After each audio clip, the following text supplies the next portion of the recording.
In every forge, there comes a moment when fire stops being chaos and becomes purpose. Inside the heart of America's defense industry, molten metal flows like liquid lightning. Sparks erupt, turbines breathe, and beneath the roar, a heartbeat begins. This isn't the birth of a machine, it's the rebirth of power. Each hammer strike, each glowing rivet, carries the same promise whispered through every century of war. If you can forge it, you can rule it. Here, heat sculpts destiny. Steel becomes wings. And the storm learns to obey human hands. But before a falcon could command the skies, it had to be born in fire. One atom, one dream at a time. The furnaces awaken like volcanoes. Plasma arcs swirl in their chambers, painting the world in blue-white brilliance. Inside them, titanium melts its molecules, torn apart, rearranged, strengthened by pressure no human could withstand. Hydraulic giants press slabs into plates, the air trembling with each impact. Through protective glass, engineers watch with reverence as molten metal hardens into bones of the future.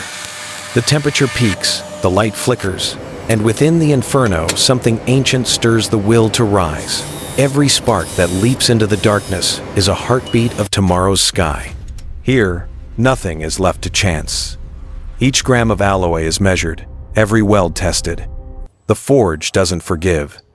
It transforms. It looks like we have a slight anomaly. And somewhere in the echo of thunder and Confirming flame, readings a now. new predator is waiting to take shape. To understand why the Falcon was born, we must return to a world balanced on fear, the 1,970 seconds, the Cold War, the sky itself divided between power and paranoia.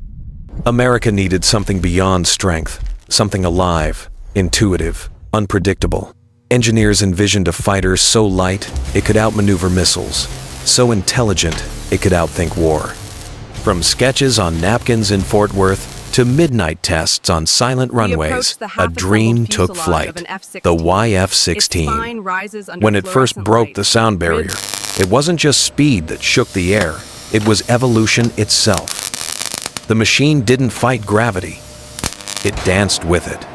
The world had seen aircraft before, but this was a creature forged to feel the wind, to hunt in silence, to turn technology into instinct. And from that vision came a question whispered in every lab. Can we build a soul out of steel? Now the dream becomes structure. In a cathedral of steel, robotic arms move with human grace.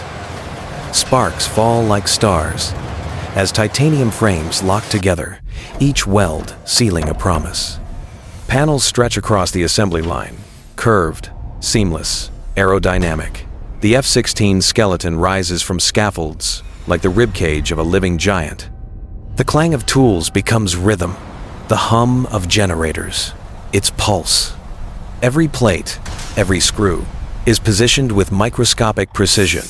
To the workers, it's more than labor, it's creation. They aren't building a plane, they're summoning a force. The shape is sleek, almost organic, designed not for resistance but flow. Even motionless, it feels alive. But a skeleton is nothing without a heart, and the Falcon's heart would not merely beat. It would roar.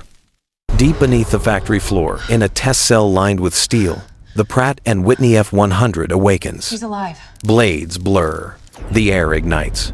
Sound becomes pressure. At full thrust, the engine devours 1,000 cubic feet of oxygen every second and spits out flame. The temperature climbs beyond endurance. Bolts glow orange. The walls tremble, and the air thickens with heat and power. To witness it is to see chaos tamed a storm trapped inside a cylinder.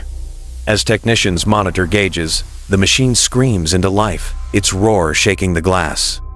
This is more than propulsion, it's defiance.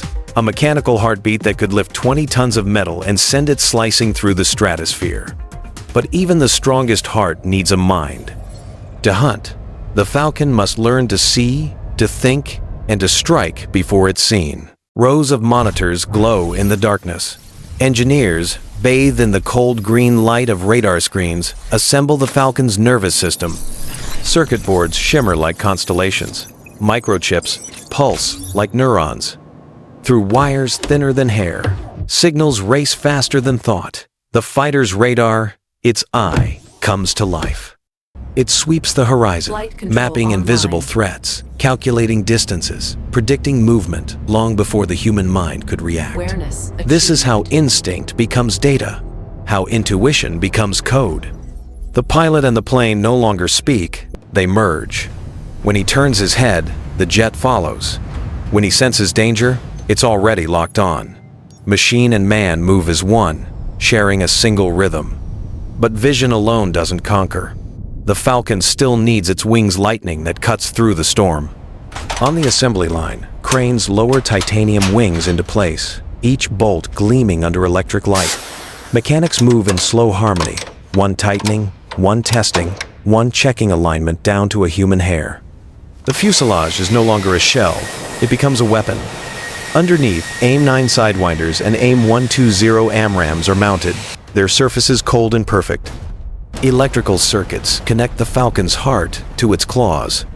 As the canopy seals shut, a whisper of static fills the air. Inside the cockpit, the HUD flickers alive, and the pilot's reflection merges with the machine. For a moment, silence. Then the engine breathes, and the ground shakes. The Falcon is ready. And just as history had always demanded, the storm would soon be tested not in theory, but in war. February 28, 1994, Bosnia. 6. Yugoslav J. 21 seconds climb through gray clouds, their mission clear, their fate not yet written. 50 miles away, 2 F-16 Falcons patrol a no-fly zone. The radio crackles. 6 bogies inbound. Engines roar. Fox 3. A missile streaks through the sky, pure speed made visible. Seconds later, an explosion blooms among the hills. Panic, chaos, smoke. One by one, the J-21 seconds fall. Pilots dive for the ground, but the Falcons descend with them predators in their element. Another lock, another flare of light. Fox 2. The sky flashes white, then red. When the dust settles, only silence remains. It was over in minutes, the first NATO air engagement in history, and the moment the F-16 proved that intellect could triumph over numbers, that precision could overpower fear. The war ended, but the legend didn't.